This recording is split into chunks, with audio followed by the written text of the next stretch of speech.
apa itu risiko, dan bagaimana kaitan risiko dengan pengendalian internal. Saat ini entitas menghadapi ketidakpastian yang luar biasa.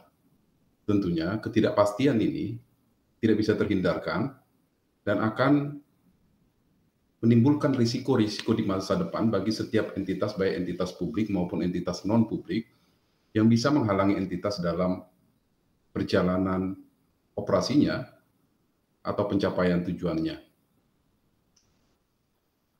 Nah, apa yang dimaksud dengan risiko? Risiko adalah rangkaian situasi atau peristiwa yang menghalangi pencapaian tujuan suatu entitas.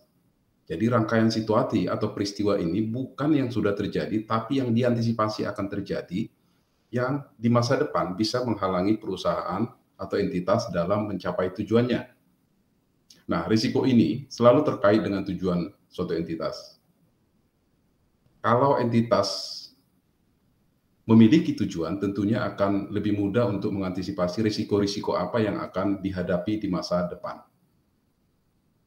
Nah, kemudian risiko itu harus dikelola agar tidak menghalangi pencapaian tujuan organisasi. Nah, apa yang berpengaruh atau faktor-faktor apa yang memengaruhi terjadinya risiko? Yang pertama adalah frekuensi. Artinya apa? Semakin sering suatu kejadian dilakukan, maka semakin banyak risiko yang akan terjadi. Misalnya, perusahaan yang banyak melakukan transaksi penjualan akan berisiko salah memasukkan data transaksi penjualan. Artinya, frekuensi ini semakin sering terjadi, maka semakin mungkin dia akan menghadapi risiko. Kemudian kerentanan, makin rentan suatu aset terhadap kecurangan, semakin besar risiko yang akan terjadi pada aset itu.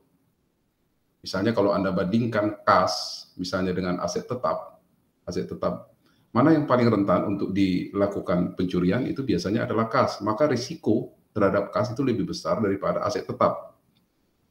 Nah, ukuran semakin besar nilai moneter dari kerugian potensial, semakin besar eksposur risikonya. Misalnya arsip piutang menunjukkan eksposur risiko yang tinggi karena mengandung informasi penting tentang jumlah yang akan ditagih ke pelanggan. Dan kejadian yang lainnya mempengaruhi pelanggan kredit. Jadi ada berbagai cara untuk mengelola risiko. Yang pertama adalah hindari risiko tersebut. Menghindari risiko artinya jangan lakukan aktivitas atau kegiatan yang kita anggap risikonya tidak bisa kita hadapi. Yang kedua, memindahkan atau mentransfer risiko tersebut. Misalnya dengan cara mengasuransikan, artinya kita memindahkan risiko itu kepada pihak lain. Nah, ketika kita memindahkan, tentunya ada premi yang harus kita bayar. Berikutnya, menoleransi risiko tanpa membuat rencana kontingensi. Kalau terjadi risiko, apa rencananya? Apa yang akan dilakukan? Itulah menoleransi risiko, tapi dia tidak membuat itu. Tapi ada juga yang melakukan toleransi risiko dengan membuat rencana kontingensi. Nah, yang terakhir biasanya dilakukan dengan membuat beberapa proses untuk menurunkan konsekuensi. Jadi risiko itu tidak mungkin dihilangkan, ya, tetapi diturunkan konsekuensi atau kemungkinan terjadinya risiko. Nah, proses-proses ini disebut dengan pengendalian. Pengendalian internal itu adalah salah satu cara untuk mengelola risiko.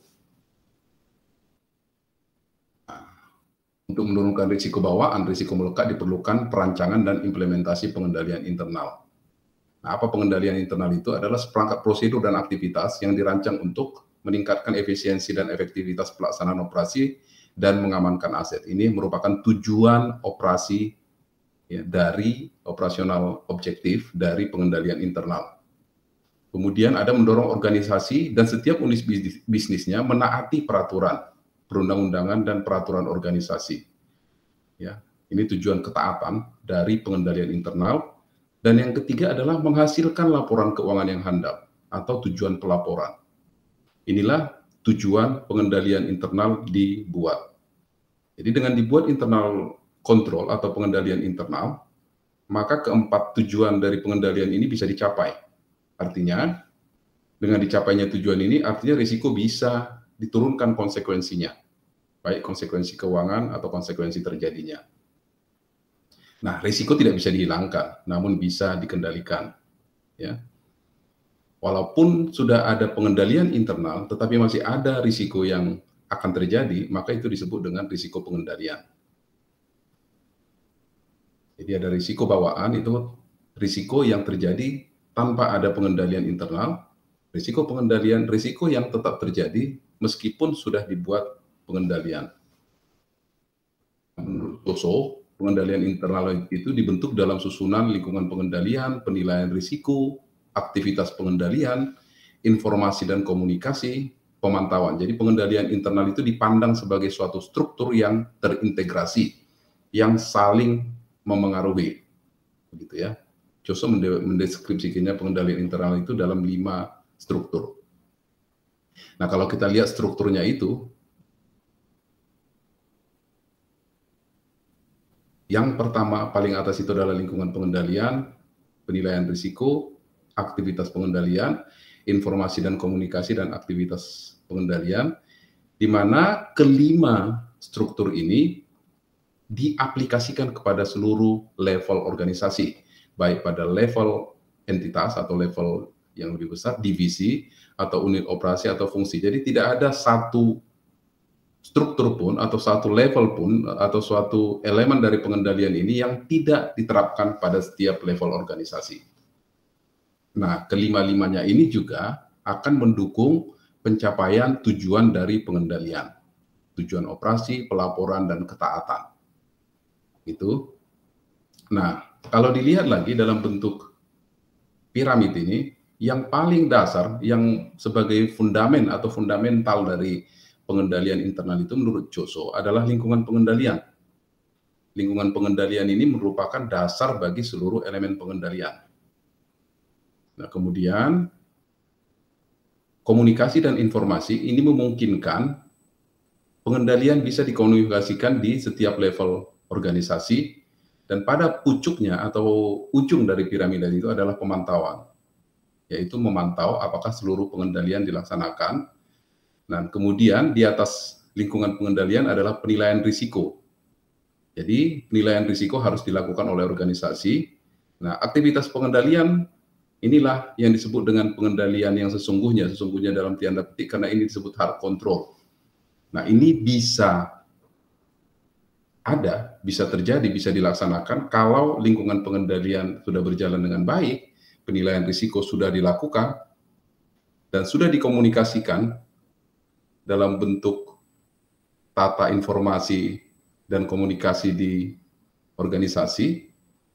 Nah, aktivitas pengendalian ini tentunya akan dipantau pelaksanaannya, apakah betul aktivitas pengendalian dan penilaian risiko ini sudah dilaksanakan di organisasi. Ini merupakan bagian pertama dari pembahasan struktur pengendalian internal.